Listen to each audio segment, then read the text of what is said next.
السلام علیکم دوستانو، شیردل تخنیکی معلوماتی چینل ته ښه راغلاست.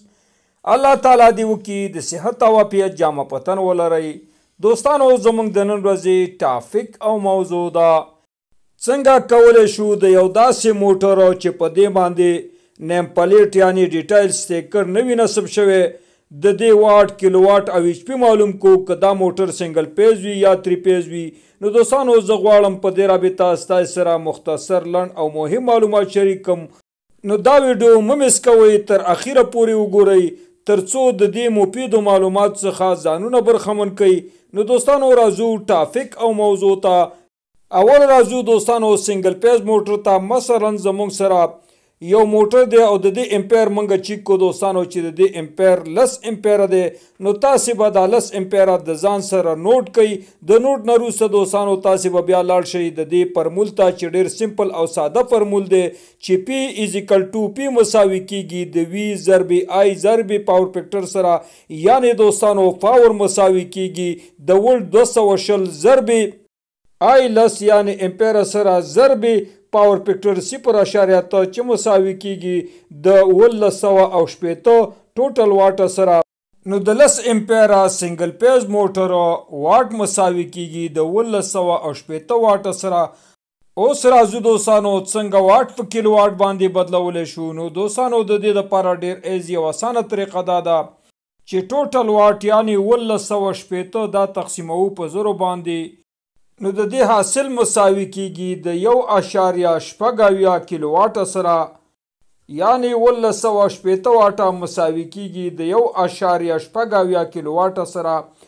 اوس راځو څنګه کولی شو واټ او کیلو واټ په ایچ پی باندې بدل کو. نو دوستانو راځو فرمول ته.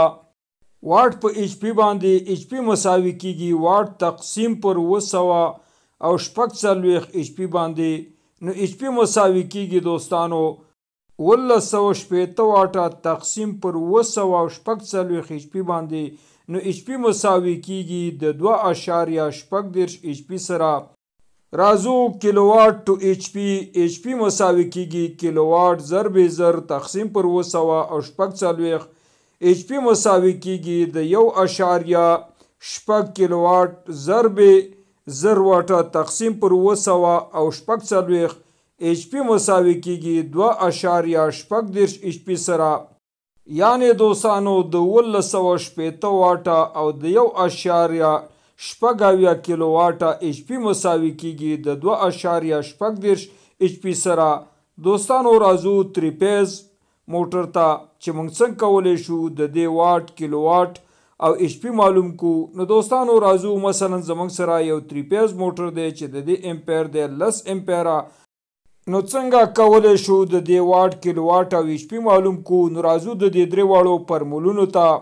اول راځو د 3 پیز موټر د واټ فرمول ته.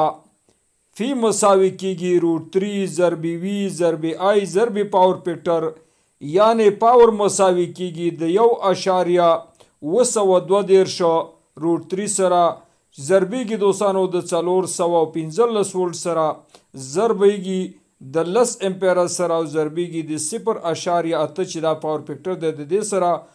نو پاور مساوي کیږي د 15950.4 واټ سره. نو کله چې دوستانو دا واټ په کیلو واټ باندې بدلو نو 5900 دا به تقسیمو په 0 باندې. نو دوستانو پاور د دې کیلو واټ د دې مساوي کیږي د 5.15 کیلو واټ سره، یعنی دوستانو 10 امپیر 3 پیز موټر د دې واټ مساوي کیږي د 5950.4 واټ سره او د دې کیلو واټ مساوي کیږي د 5.15 کیلو واټ سره. راځو څنګه کولی شو چې د دې 3 پیز موټر واټ او کیلو واټ په ایچ پی باندې بدل کو. نو دوستانو راځو چې واټ څنګه کولی شو په ایچ پی باندې بدل کو.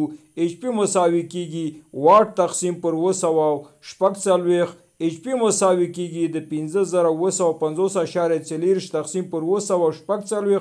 ایچ پی مساوي کیږي د 2.08 سره.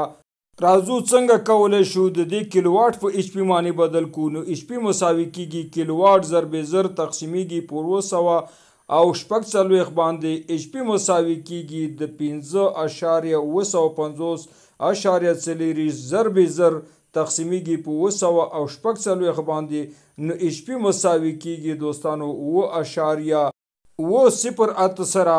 نو دوستانو دا وه زموږ د نن ورځې ټاپک او موضوع چې د سنگل پیز او 3 پیز موټر د واټ کیلو واټ او ایچ پی پر رابطه باندې وه. دوستانو که غواړئ د برق تخنیک څخه ځانونه برخمن کړئ او خپل هر قسم برقي وسایل په خپلو کورونو کې ترمیم او جوړ کړئ نو دوستانو که زما چینل مو نوی سبسکرایب کړئ زما چینل د سره سبسکرایب کړئ او که دا ویډیو مو خوښه شوې وي در سره لایک او شیر کړئ د خپل ملګرو سره ترڅو خیر او پیدا ټولو ته ورسیږي. دوستانو ستاسې د توجه او لیدو څخه یو نړۍ مننه. السلام علیکم.